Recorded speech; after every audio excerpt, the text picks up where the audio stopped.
Welcome to Kids Talk Church History, a one-of-a-kind podcast where kids investigate the history of the church.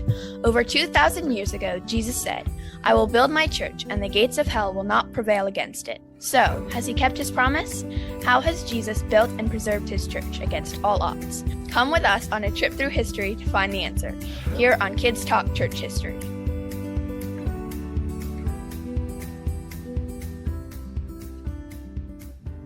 We've reached a new milestone in our journey through church history. We're at the end of the 18th century and ready to venture into the 19th. As usual, we have only scratched the surface, and we may have to do another round later. As we did for our other time periods, today we got most of our hosts together. Besides sharing our thoughts about the 18th century, we will be saying goodbye to three of our hosts who are turning 18 and can't technically be kids talking church history. We'll miss them, and I'm sure you'll miss them too.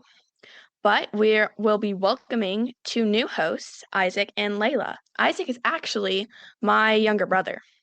Isaac, do you want to say something about yourself? I am Isaac. I'm 10, and I'm from Raleigh, North Carolina.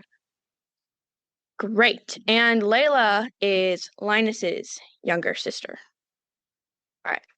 And as I said, we need to say goodbye to three of our hosts, Emma, Trinity, and Sophia. Trinity has been with us since the beginning, and Emma has also been with us for a very long time. So if you want to say something about them, tell them goodbye. Do that now. I'll start. Emma, you're my elder sister. You've been pretty great. You have definitely done most of the technical stuff on the episodes that we've done. So you always set up the microphone, and now I need to figure out how to do that.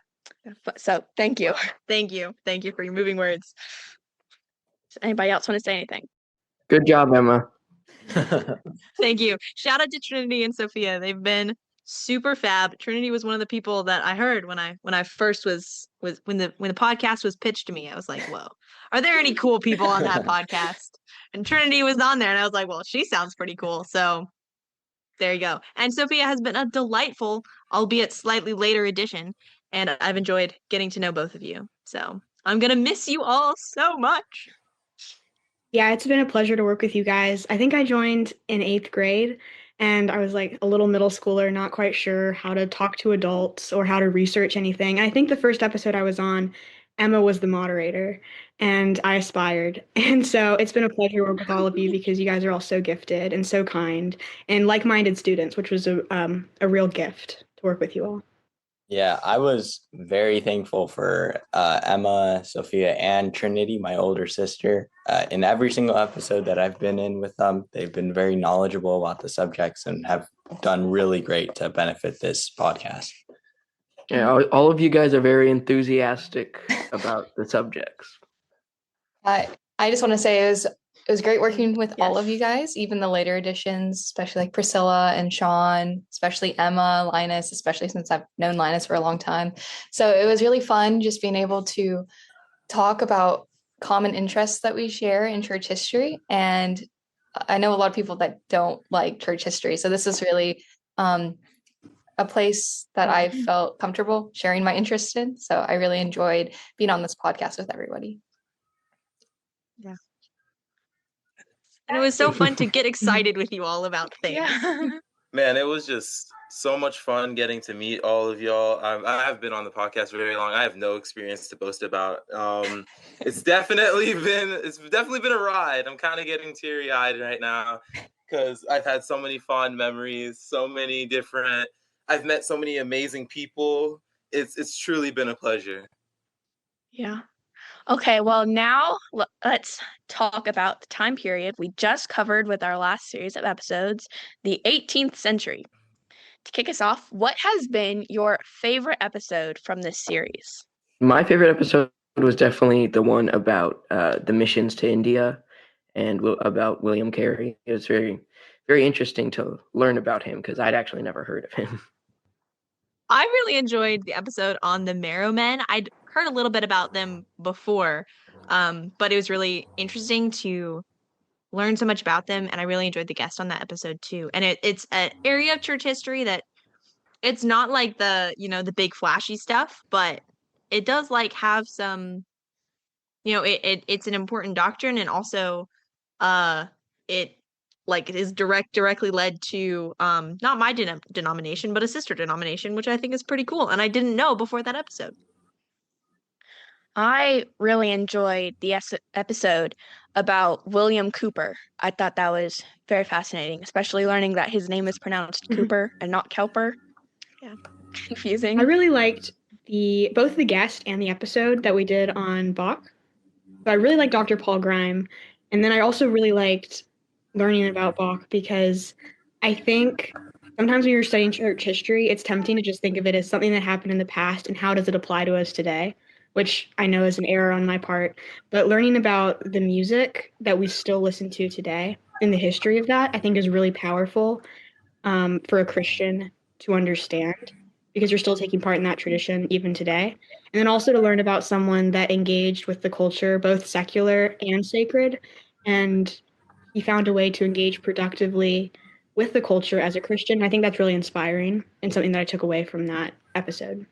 Yeah, for me, one of my favorite episodes was actually Phyllis Wheatley. I've heard about her before, but just getting that deep dive into Phyllis, into her life, and then understanding what she later on did, even through all of her troubles, I think that was very inspiring to me. I really liked the episode about Marie Durand. I listened to that even though I wasn't a part of it. But I've always been interested in her story, especially when I was younger and we read Samantha Carr's book on her. So it was really awesome to get to know more about her through the expert. And I really enjoyed that episode. Okay. Which of all the characters we have talked about was your favorite and why?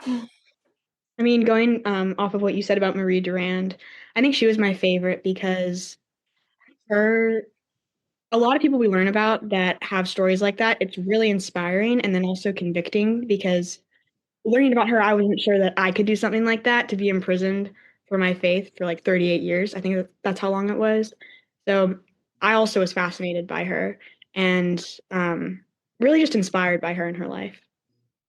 To follow up on what you said, Sophia, and also what you said before, one, Marie Durand is awesome, and I really enjoyed that episode. But I also really loved the Cowper episode. And like what you Cooper, not Cowper. Sorry. That was like the whole point of the episode, guys. It's Cooper, not Cowper. I'm so sorry. Cooper, William Cooper. I like what you were saying with Bach. I think the way that he used his poetry both to like engage with the culture and be part of it, but also, he was writing hymns and like I don't know. I think that the way that his art and his life and his faith interacted, I think that was really cool, and I enjoyed learning about that, and also enjoyed learning that it is Cooper and not Cowper, and I still forget, but yes, it's Going Cooper. off of the trend of everyone saying Johann Sebastian Bach, that's the same one for me probably, and for basically all of the above reasons that have been stated. He was a very inspirational man, and his life showed a truly inspiring life. Yeah, it was also really funny, which reminds me of the episode we had about Jonathan Edwards and about him being the first Spider-Man because he researched spiders. So I really enjoyed learning more about Jonathan Edwards and his fascination with science. I know many Christians probably are like hesitant about science, but he was really a forerunner of, hey, let's actually do science because God gave us the world to study and to observe. And I really enjoyed learning more about him. Yeah, I think the episode on Jonathan Edwards I think he was one of my favorite characters. It was really fascinating. All right. Do you have a favorite guest that you interviewed? It's got to be tough because they're all so phenomenal, and I know some of them are probably going to listen to this and they're going to be like, "Oh, so you didn't pick me? Was I not good enough?" No. You're all wonderful. You're all phenomenal guests. But honestly, the one that like knocked me off my feet was definitely Dr. Michael Lee when he joined us for the Enlightenment episode. He just painted such a beautiful and wonderful, vivid picture of the Enlightenment that still sticks with me to this day. That was a really good episode. Host. Highly recommend going back and listening to that one if you missed it. I really enjoyed I cannot remember his name, but the guest from the episode about the missions to the Native Americans. I thought he was just very fascinating and cool. I enjoyed Michael Haken just because he was very serious, but he also definitely knew what he was talking about. Okay. Well, of all the stories we heard, what surprised you the most? I didn't know that Bach was so religious and really used religion in his music, so that kind of surprised me. I was surprised that Cooper was not Cowper. But also going back to cool guests, the fact that the guy that we interviewed, I do not remember his name and I'm so sorry, but he like right before everything shut down, he like went to the library and was like digging through the documents and was like, aha, I found it in Newton's journal that it was actually Cooper and not Cowper. I just thought that was a really cool story. Yeah. I really like the story of Jonathan Edwards and how he would ride his horse, but he would have his pen and his paper with him. And so every time he had an idea, he would write it down and then he would pin it to his coat. So he just had a coat covered with paper. Yeah, for me, one of my favorite stories, and unlike my sister and other hosts, I didn't actually fully know the story of Mary Durand. And so being able to listen to that episode, not being on the episode actually, but being able to listen to that episode was actually very insightful and very inspiring as well. I really liked Augustus Toplady and how he fought against literally everybody to about various doctrine. I thought that was really funny that he would do that because I've known his one hymn and I didn't expect him to be like so, I guess, kind of argumentative in his way of speech, especially when he got like plagiarized and whatever. So that was funny, and it surprised me. One of my favorites had to be, I don't remember which episode this was, but we were joking about it like almost the entire episode where the guy like got his gauntlet and threw it down in the middle of the church and he challenged the guy to a duel. And in my mind, I was just like, that is awesome. Like in the middle of the service, he's like, I object. Throw the gauntlet down. I challenge you to do a duel. That was just awesome. Totally amazing. All right. What did you learn from the church in the 18th century? I mean, we talked about the Enlightenment a little bit. Someone mentioned that episode, and I think that particular time in history sort of explains where we are now with how the connection between Christianity and science is viewed, which I think is really tragic. But I think learning about the Enlightenment, like I said with Bach, it gives the Christian a better understanding of where we are in culture now. And it also just, it motivated me. This might sound silly, but I'm not naturally gifted when it comes to math or science, but to then seek that out and to learn about it as God's creation, I think to view it that way is something that Christians going back into science, I think is what we need to carry over from the Enlightenment. Like you can be a Christian and believe in science and that science is valid. Yeah, that was also pretty inspiring. I was really inspired by the 18th century overall. Yeah, I think too, like I really appreciate how for many of these people, like their Christianity was not just like the thing that they did on Sundays and then they did like whatever it was, like their art or their poetry or whatever, like what or their science, like whatever it is. They didn't just like they weren't like two separate categories, if that makes sense. Like their what they believed about God had like practical implications in how they spent their time, how they did their work, how they did their art, and what they chose to spend their time on.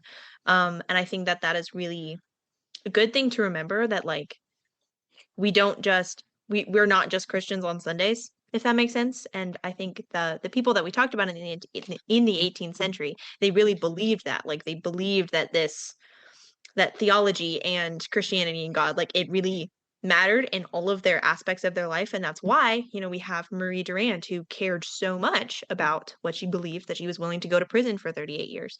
We have the Marrow men who were willing to like be kicked out of the church essentially for what they knew to be true.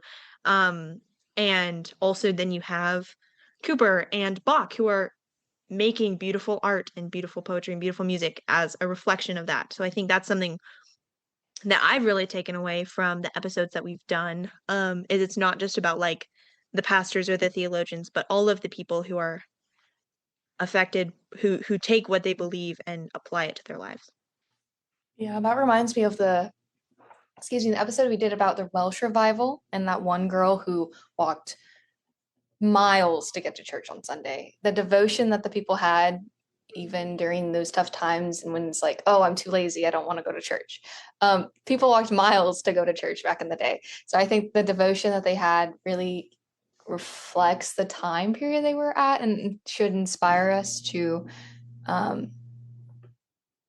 think like them or view the church and our Christianity, our beliefs in that way, which is inspiring. I can't speak today. Yeah. These people's faiths were incredible. I cannot speak enough, especially on the fact how, like Trinity was just talking about, how people would walk miles to get a Bible. I wouldn't walk miles to go walk to the Walmart that's right next to my house. Like it's this amazing devotion, and this amazing to see how God uses people in His creation. I'm just amazed that you would sit in a church for 3+ hours with no air conditioning and in the heat of summer or in the dead of winter and listen to this guy preach, and the only thing you're thinking about is, oh, I'm so cold. Oh, I'm so cold. I can't take this anymore. And then yet, like, these people would sit through this, and they would be absorbing the Bible and what the pastor is talking about as well. So, it's just amazing.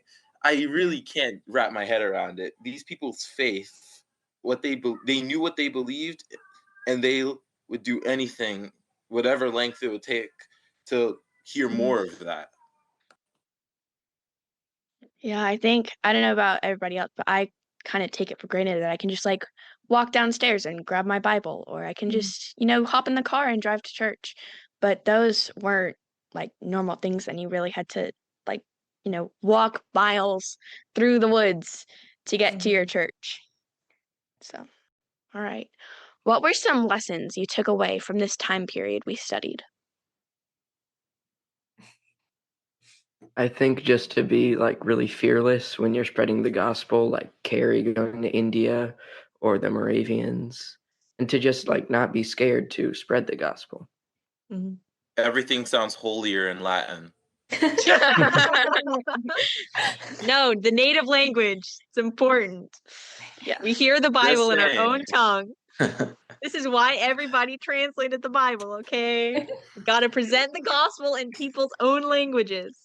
You say omni pasta, blah, blah, blah, and everyone's like, oh, amen. Oh my goodness. Well, yeah. I think it's, just really important to, I don't know how to phrase it, but like be firm in your beliefs, willing to go to prison for over 30 years for your beliefs. I think that's really important. Yeah.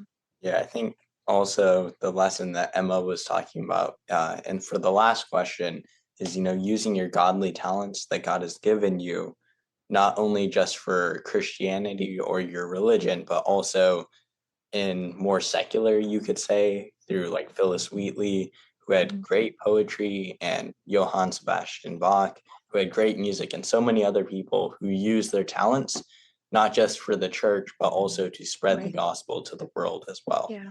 Glorifying God in their work, not just in their like special worship. Yeah, that reminds me of the missionary work. One that really struck me was the missions to the Native Americans, with Jonathan Edwards and his family and all of the other people who were involved. It just really struck me, like, even though there's prejudice against the Native Americans during that time, they still showed like godly grace and love towards their neighbor. They wanted to spread the gospel to those who need to hear it. They weren't afraid of preaching to their enemies. Sometimes they would be. So the missionary work in all the continents that happened during the 18th century just inspire me, and I think we should be viewing missionary work even more and more in its amazing vocation for the people. So I really enjoyed learning about all the missionary work and how still it comes back to us in today and how we can help spread the gospel. On a less silly note, it's totally our entire lives have changed from what we valued then to what we value now. I don't know who said this, but I remember reading somewhere that we changed from we work to live to that we live to work now. And that in everything we do, like everyone else has been saying, we live to glorify God, and that in everything we do, we should be reflecting Him and His glory, and how sometimes we can forget that we might do things just so that others can see us and be like, wow, that kid's cool. Or we might say things for other people to say, wow, that guy's awesome. I want to be just like him. But in the end, we should be reflecting God, and they should be saying, you know what? Why does that guy act like that? Why did you just do that? That doesn't make any sense. And it's for us to be direct resemblances to our Father, because that's what we're called here to do. This isn't our forever home. Eventually, one day He'll call us back to be with Him. So, yeah, we just got to kind of live with that mindset. Well, we have learned so much, and we have much more to learn. So make sure you keep following us for our next discoveries. If you haven't already, subscribe to our podcast and tell your friends about us. Also, visit our website, kidstalkchurchhistory.org, where you'll find all of our podcasts, special offers, news, and more. We're looking forward to hearing from you. In partnership with the Alliance of Confessing Evangelicals and on behalf of my co-hosts, I am Grace. Thank you for listening to Kids Talk Church History.